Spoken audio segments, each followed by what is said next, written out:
한국대학교 로스쿨 염장선 교수가 자취를 감춘 지 한 달이 지났습니다.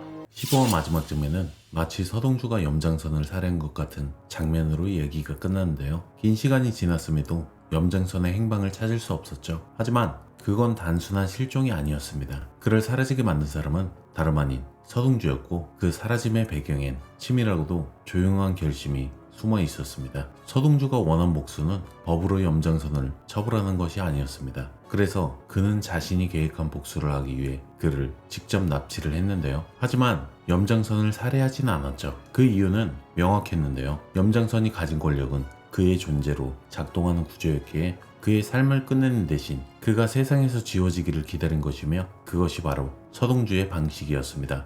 침묵 속에서 흘러간 한 달이라는 시간이 흘렀고, 그 기간 동안 모습을 보이지 않은 염장선의 실종은 마치 염장선이 사망했다고 생각이 들 만큼 긴 시간이었습니다. 15화에서 염장선은 스스로 자신의 죄를 어이없게도 서동주의 탓으로 돌렸죠. 네 아버지를 네가 흔들지만 않았어도 죽지 않았을 거다라며 서동주의 죄책감을 자극하기 위한 조작된 프레임으로 그를 자극했지만, 서동주는 그 말 앞에서조차 피하지 않았습니다. 그리고 염장선의 말에 동의하며 자신 때문에 죽은 것이 맞다고 말하는데요. 여전히 궁지에 몰렸음에도 오히려 당당하게 대처하는 염장선의 모습에 복수의 강도를 더욱 높이는 듯한 서동주의 모습처럼 느껴졌습니다. 그리고 그 복수는 절대적으로 치밀하게 그리고 외롭게 진행되었죠. 염장선이 스스로 감당할 수 없을 정도로 모든 사람들로부터 버림받을 때까지 서동주는 자신이 움직이기 전에 염장선의 힘이 바닥을 치기를 기다렸고, 그 기다림은 15화 내내 드러나 있었습니다. 차강천을 설득하고 어르신에게 접근해 스위스 계좌의 자금 송출까지 언급한 장면, 그 모든 건 염장선이 더는 자신의 그림자조차 활용할 수 없도록 만드는 복수의 사전 포석이었습니다. 그리고 염장선은 서동주가 칼을 빼기도 전에 이미 모든 신뢰를 잃었습니다. 그가 오랜 시간 공들였던 어르신,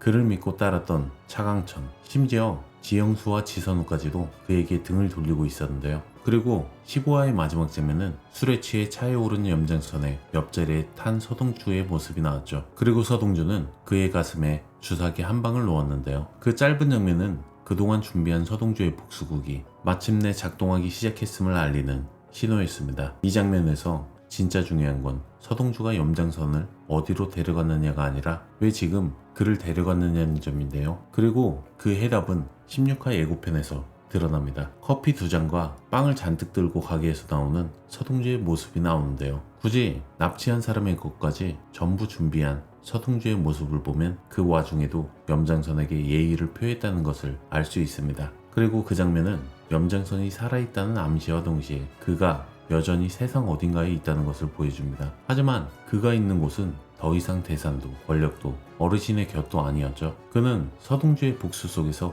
모든 관계를 잃고 의미 없는 존재로 살아가고 있는 것입니다. 염장선이 다시 등장했을 때 그가 얼마나 무력해졌는지, 그리고 그 모습을 바라보는 서동주의 표정이 무엇을 말해주고 있는지를 알 수 있습니다. 16화 예고편에서 알 수 있듯이 서동주는 그를 죽이지 않았습니다. 죽이기보다 더 가혹한 방법, 세상에서 지어지는 것, 바로 그 길을 선택한 것이죠. 그리고 한 달이라는 시간은 염장선이라는 존재를 지어내기엔 충분한 시간이었습니다. 15화 말미 염장선이 마지막으로 외쳤던 그 말, 너 때문에 죽었다, 네 아버지. 서동주는 그 말을 되새기며 마치 속죄하듯 고개를 끄덕였습니다. 하지만 그 순간 그는 마지막 감정의 정리를 끝낸 것이었습니다. 그리고 그 다음 서동주는 법이 아닌 시간을 선택했죠. 염장선의 주변 인물들이 그를 하나 둘씩 포기하게 되는 시간을 서동주가 그에게서 빼앗은 것입니다. 모두 더 이상 염장선에게 기회나 변명조차 주지 않는 그 시간까지 말이죠. 한때 대산의 설계자였고 모든 비리를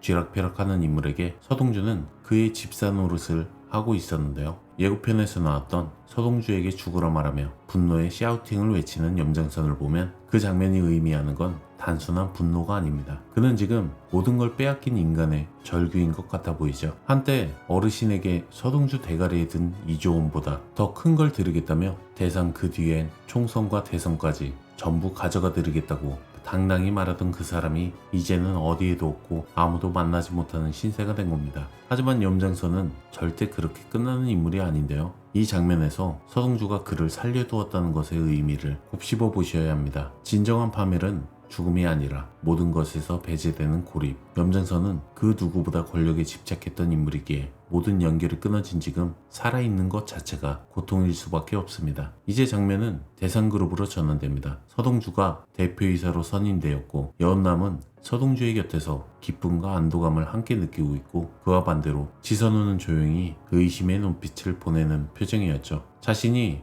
회장제를 가지게 될 것이라 예상했는데 뜬금없이 서동주가 된 모습에 마음에 들어하는 표정이 아니었죠. 형이라 부르며 그를 줄곧 따랐지만 지선우도 마찬가지로 권력에 대한 욕심이 가득한 듯한 모습인데요. 결국 지선우도 서동주를 부러워하면서 그의 자리를 뺏기 위해 탐내는 듯 보입니다. 오히려 그 장면에선 재산을 가지려는 욕심이 없던 허태윤만 웃음을 짓고 있었습니다. 그런데 16화 예고편의 가장 충격적인 장면은 바로 염장선의 귀환입니다. 죽은 줄 알았던, 혹은 사라진 줄만 알았던 그가 다시 집으로 돌아왔는데요. 하지만 그 얼굴에 남은 건 승리의 미소가 아닌 상실과 분노의 표정뿐이었죠. 그리고 집으로 돌아왔지만 그를 반겨줄 사람은 아무도 없었습니다. 어쩌면 그에게 아무 말도 하지 못했던 아내조차도 염장선을 반기지는 않았을 것 같은데요. 자신이 쥐고 있던 모든 비밀, 모든 계획, 모든 지위는 이미 서동주의 손에 넘어가 있었습니다. 결국 염장선은 모든 것을 잃고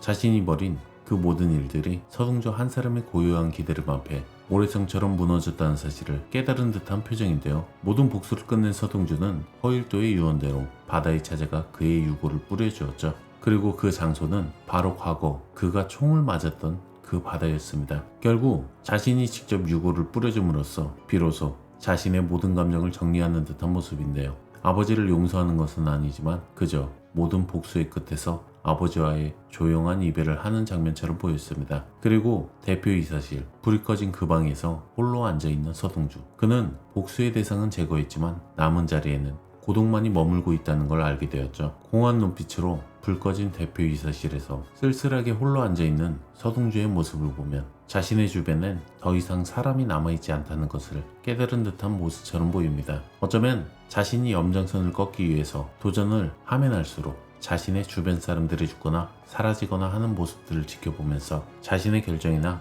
판단으로 인해 이 모든 상황들이 벌어진 것이라 생각하는 듯한 모습인데요. 하지만 이제 진짜 싸움은 끝났습니다. 염장선이라는 괴물이 다시는 돌아올 수 없게 서동주는 철저한 계획을 세웠고, 그리고 그가 선택한 복수는 제거가 아닌 고립이었고 죽음이 아닌 망각이었습니다. 서동주가 왜 염장선을 죽이지 않았는지 이제 그 이유가 분명히 지졌을 듯한데요. 서동주가 원한 것은 염장선이 살아있는 채로 모든 사람에게 잊혀지는 것. 검찰이 기소 중지를 결정하고 공식적으로 법의 판단을 받지 못한 채 공중에 붕 떠버린 상태가 되어버렸는데요. 하지만 그 기소 중지는 곧 세상이 염장선을 더 이상 중요하게 여기지 않는다는 신호였습니다. 이것이야말로 서동주가 준비해온 가장 치밀한 복수였던 것이죠. 한편 여은남은 복수 이후에도 여전히 서동주의 곁을 지키고 있었습니다. 그녀는 서동주가 다른 누구도 아닌 자기 자신과의 싸움에 지지 않도록 침묵으로 곁을 지키고 있었는데요. 하지만 정작 서동주는 자신을 용서하지 못한 듯 보이죠. 그는 여전히 허일도의 죽음에 대한 죄책감, 누나의 죽음, 그리고 자신도 몰랐던 과거 어린 시절의 사고는 결국 본인의 존재로 인해 오해를 낳고 주변인들을 사망하게 만든 결정적인 원인이라고 생각한 것만 같은데요. 그렇게 스스로를 벌주고 있는 듯 보여지죠. 그런 그에게 대상그룹의 대표이사 자리는 단순한 권력이 아닌 속죄의 공간이었습니다. 이제 모든 사람들에게서 잊혀져가는 염장선은 자신의 존재를 증명하기 위해 마지막 시도를 할지도 모릅니다. 하지만 그의 오래된 수하들도 다 떠나간 마당에 청구호도 그를 떠나지 않을까 예상이 됩니다. 여러분은 어떻게 생각하시나요? 서동주의 선택은 정말 최선이었을까요? 여러분의 생각을 댓글로 남겨주세요. 그리고 구독과 좋아요도 꼭 부탁드립니다.